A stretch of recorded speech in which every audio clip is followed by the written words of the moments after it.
এই ভিডিওটা যারা প্রবাসী তারাই দেখবেন, অন্য কেউ দেখবেন না। পৃথিবীর সকল প্রবাসী ভাইদেরকে অনুরোধ করতেছি, আপনারা আমাকে 2টা মিনিট সময় দেন, ভিডিওটা দেখেন। দেখলে আপনারা আপনাদের সাথে ভিডিওটা মিলে কিনা সেটা আপনারা বুঝতে পারবেন। পুরো ভিডিওটা দেখতে থাকুন। এই ভাই কি বলে, ছোটকালে লেখাপড়া বন্ধ কইরা পরিবারের ত্রাণে বলতে সংসার চালানোর জন্য, পরিবারকে ভালো রাখার জন্য সবকিছু ছাইরা দিয়া সবার মায়া ত্যাগ কইরা বিদেশে আইসা পড়লাম যে পরিবারকে ভালো রাখাম। এখন পরিবারকে ভালো রাখতে গিয়া যে আমার এই পরিস্থিতি হইব, এই জিনিসটা আসলে কখনোই চিন্তা করি নাই।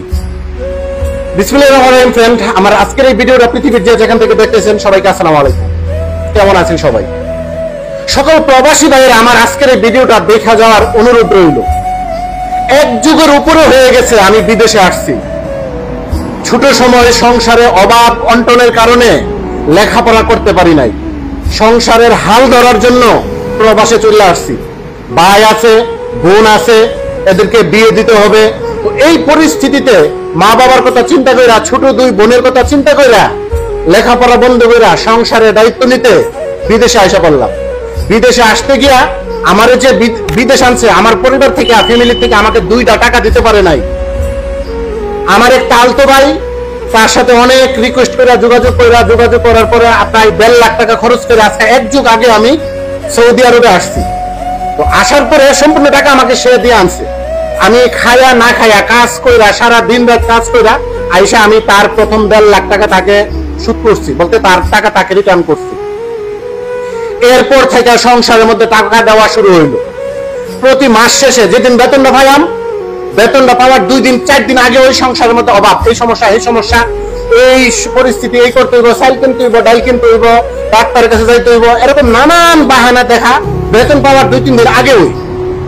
তো বেতন যত টাকা পাই আংশিক সামান্য কিছু, যাতে আমি 10 দিন চলতে পারি, 15 দিন চলতে পারি, ওই টাকাটা আমার কাছে রাখিয়া বাকি টাকাটা আমি আমার ফ্যামিলিতে পাঠাই দিতাম।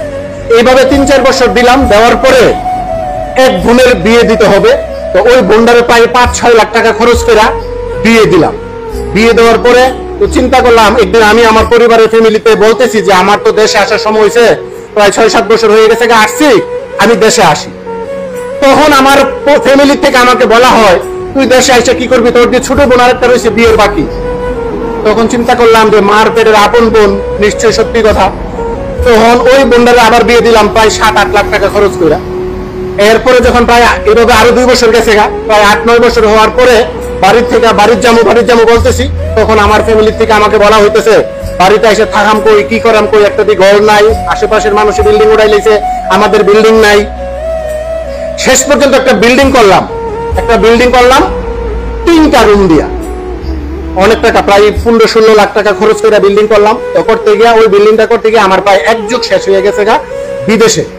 তারপরে আমার বলে, আমি যখন বলি যে আমি দেশে আসতে চাচ্ছি, তারপরে আমার পরিবার থেকে বলা হয় যে দেশে এসে কি করবি, তোর ক্যাশ টাকা নাই, 2-4 লাখ টাকা ক্যাশ করে তারপরে আ। তো এগুলা শুনে আমার আর ভালো লাগে না, কারণ 1 যুগ পার হয়ে গেছে বিদেশে। শেষ পর্যন্ত পরিবারের কারুরে, ফ্যামিলির কারুরে না জানাইয়া হঠাৎ করে টিকিট নিয়ে বাংলাদেশে চলে গেছি। কারণ বাংলাদেশে গিয়ে তো পড়ছি ভাই আরেকটা বিপদে বলতে কি, যেই মাসে আমি দেশে গেছি আর আগের মাসে আমি বাড়িতে টাকা পাঠাইছি, মানে বিমান ভাড়ার টাকাটা ছাড়া আংশিক হয়তো 10-15 দিন দেশে চলতে পারাম, ওই টাকাটা ছাড়া আমার হাতে আর কোনো টাকা ছিল না। দেশে গেছি, ভাই থাকে একদিকে, মা থাকে একদিকে, বাপ থাকে একদিকে, কারণ কারোর জন্য কোনো কিছু নিতে পারি নাই। কারণ এত কিছু যে সংসারের জন্য করলাম, এগুলা গেল আমার ফাও, মানে এগুলা সব ব্যর্থ, কোনো নাই। আমার কাছে এমন আমার ফিল হয়েছে, আমার কাছে এমন একটা মনে হয়েছে যে আমার পরিবারের মধ্যে সবচেয়ে অবহেলিত ব্যক্তিটা যদি কেউ থাকে তাহলে সেটা হচ্ছে আমি।